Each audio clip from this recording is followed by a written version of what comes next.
Hello, everyone. This is Tanisha, and I'm here to continue talking about my broken ankle life.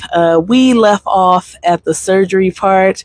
As you see here, I have a little pop mic. I'm trying to pop, pop mic. Anyways, we left off on the surgery part. So, number one, I was not thrilled at all to be having to go through surgery, mainly because I've never did a surgery before. I don't know anybody who had a surgery, and I felt like I guess there was no choice. I guess if I wanted to get better and have my ankle being functional for the rest of my life, that I had to get surgery. I didn't know any other option. The doctor didn't say anything else about any other option either. So, in a sense, your girl was helpless in that moment because I guess I just had to get that surgery. So I guess you can always say no, but I trust in the doctor. I went ahead and got the surgery. The day of the surgery, I took pictures of my foot like I'll never see it again. Like, I don't know. I took all kinds of angles of my pictures of my foot, like before it gets cut open, because I didn't know what the scars was going to look like or anything like that. So, I had a memorial for my normal foot before operation. Before operation. And then, number one, I don't even know why I said number one, but when I got there, they told me what to expect. I don't know, before the surgery, like everything they were going to do. They walked me through it. They marked my left foot, and I had to verify that it's the left foot that they're going to operate on. So they put an X on my foot, and I was just like, yes, I confirmed this is the foot that I'm going to allow you to slice open and do things to it. And I verified that, and the anesthesiologist came in and explained what they're going to do and all that stuff. So eventually, I had to get undressed and put the little whatever on, and eventually they put me on the rolling thing. Is it the stretcher? I think it's the stretcher. I don't know. They put me on the stretcher and they rolled me to the operating room. I barely remember what the operating room looks like. To be honest with you, I know there was a very skinny table that I had to get on, and I slid on that table. And the very last thing that I even remember the nurse or anesthesiologist saying is, "Can you scoot over a little bit for me?" And then after that, I was out like a light. Okay? I was out. There are 2 to 3 hours of my life that I have no idea what happened. I have no idea what happened. I wish they would have filmed the surgery and I could have bought the surgery. I would have bought that. Because I would love to see exactly what happened to my foot. Even though I watched plenty of YouTube videos about how the operation goes, the ORIF, which I don't forget what the acronyms mean. Open reduction internal fixation. See, ooh, I remembered. I forgot for that second though, but yeah, that's the type of surgery that I had. And like I said, I was out like a light. Don't remember anything about the surgery. All I remember is waking up in some sort of panic. And I say that because like my breathing was super duper labor, and I was not able to speak when I came up out of that anesthesiologist, whatever. So imagine waking up and there was 4 people that I saw around me, and they was talking about she didn't put on the paperwork that she had asthma or anything like that, which I don't have asthma. So like I'm gonna try to mimic what I was doing. I was doing something like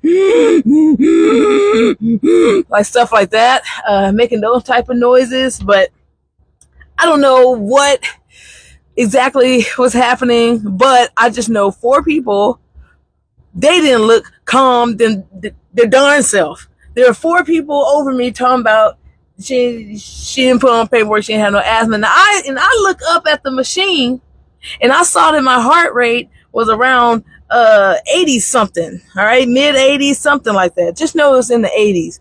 And I know that my resting heart rate is never in the 80s. It's usually in the low 50s. So I knew that this body right here was going through some type of stress. All right, this body was going through some type of stress, and it did not like it. Okay, it did not like it at all. And then they brought Will in. Will is the one that has to drive me home. Anytime you get surgery, you have to have someone there to drive you home. So he was the one that was there to do that. And they brought him in, and they was like, okay, you can go ahead and take her home, whatever. And then he was like, she can't even talk. And I was making a whole bunch of noise and pointing at my foot. Just making noise and pointing at my foot. And you want to know why I was pointing at my foot? Because there was no feeling whatsoever in my foot. All right. I couldn't wiggle my toes. I couldn't move my foot at all. And that was super concerning to me. Now, after a few minutes, I was able to talk, and I was adamant about why isn't this foot moving? Because I know, gosh darn it, I know I'm coming for everybody if this foot ain't working. I'm coming for everybody. I'm coming for everybody because this foot wasn't working and I couldn't move it, and it was super concerning to me because I'll be darned. All right, I'll be darned. Now, granted, the paperwork did say that they put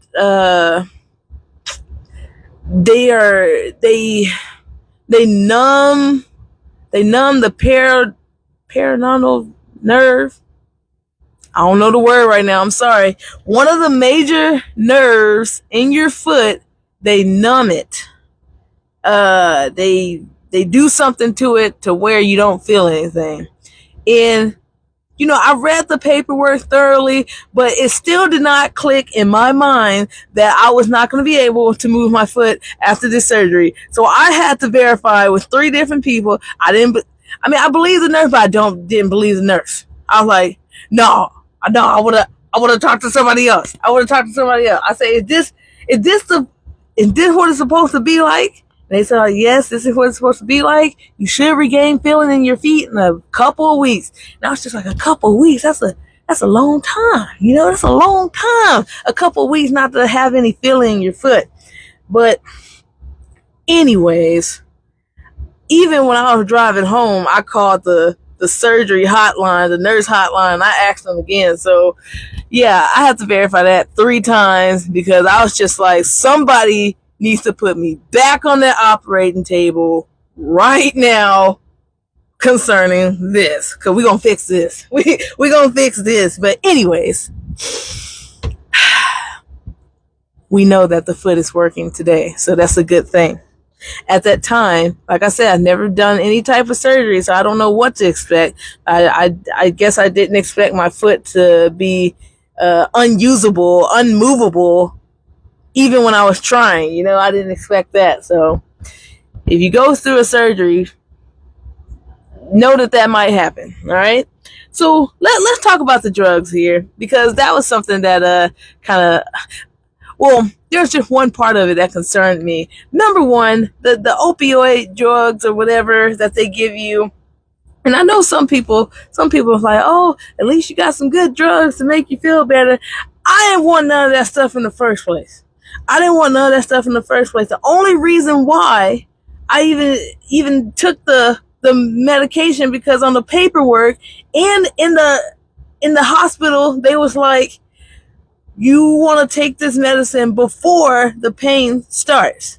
And keep in mind that they sent me home with like a numbing bag anyway. This numbing bag was on my hip, and there was a tube that was going through my leg. I guess the perineal nerve. I'm probably saying it wrong. Look it up. I can't remember. There was a tube that was going through my leg that kept the foot numb during the first maybe 2 weeks or so. And like I said, they told me to take that medicine before the pain starts, a few hours after the surgery. And I did that. And I tell you this right here, I was not happy about it because let me show y'all how I was. Let me show y'all how I was. I was in the car riding home. Let's turn the AC down. I was turn it off. All right. I was in the car riding home, right? And by the time I got home, here go me in the seat. I'm slumped over like this. I'm slumped over like this. And the nurse called me talking about, how you doing today, Miss Barnaby? And I said, I said, this was on day 2 when this happened. Day 2. I was slumped over, and she said, how you doing, Miss Barnaby? We're just checking in on you. And I was just like, I don't feel like myself right now. I'm tired all the time. I'm going to sleep.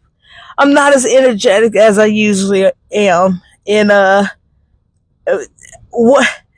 why is this happening? Okay? And I was trying to explain to her that I think something's wrong with the medicine. I was trying to explain to her that something was wrong with the medicine. I don't feel like myself. I'm not having a good time here. So then that's when she tells me, you don't have to take the medicine. And then the real Tanisha came out. Boom. The real Tanisha snapped up, and I said, I don't have to take the medicine. Y'all didn't see. I was upset. Nobody told me that I did not have to take the medicine. I'm trying to follow all the rules so this can all go smoothly. So I can move on with my life. Okay? So I can move on with my life. And when she told me that I did not have to take the drugs at all, they were gone. They were done. Now, I know some people out there that just, hey, that is their lifeline. But for me, the numbing bag, the bag with the fluid in it that was numbing the nerve while it was healing those first couple of weeks, was good enough for me. I didn't need any other medication outside of that. And, quite frankly, I don't even know if I need the numbing bag, but I'm pretty sure the numbing bag was doing its job, because I didn't feel anything within those first 2.5 weeks as the scars and things were healing up. So very fortunate about that. I was up, moving, grooving. As soon as I stopped taking that medicine was making me sleepy all the time, and the speech was slurred and just not me. All right, it just wasn't me. I was not a fan. So if you're somebody who maybe have a high pain tolerance, or you're not feeling any pain, don't take the medication. I don't recommend it. Now, if you need it, go ahead. But hey, I was not a fan. The way I slumped over, I'm telling you, I was on the car ride like this. Just, this is how I was riding. Just staring off into blank space. Just, that ain't me. I said, we got to get rid of this. And that's what I did.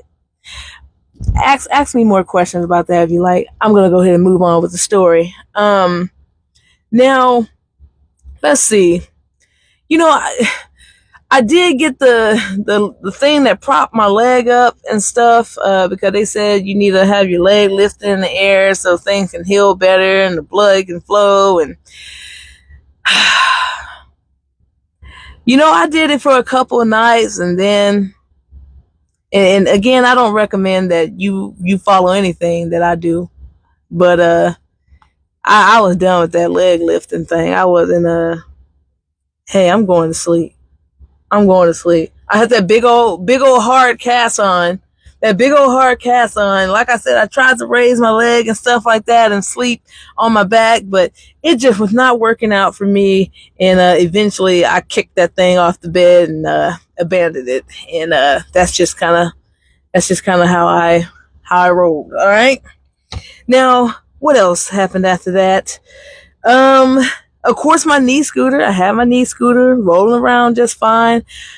I thought that I was going to have to be on bed rest. But like I said, the doctor said I can do whatever I want to do as long as I don't fall on that leg. as long as I don't fall on that leg, right? So, like I said, I continue with my normal activities, working, everything like that. And yeah, that was kind of the surgery. And I think I'm gonna wait to the next video, because the next video is showing me at the doctor's office getting the cast removed and stuff like that. So you get to see that. That video is already recorded, so hopefully we ain't gotta wait no 3 weeks. And that's my fault, but you know.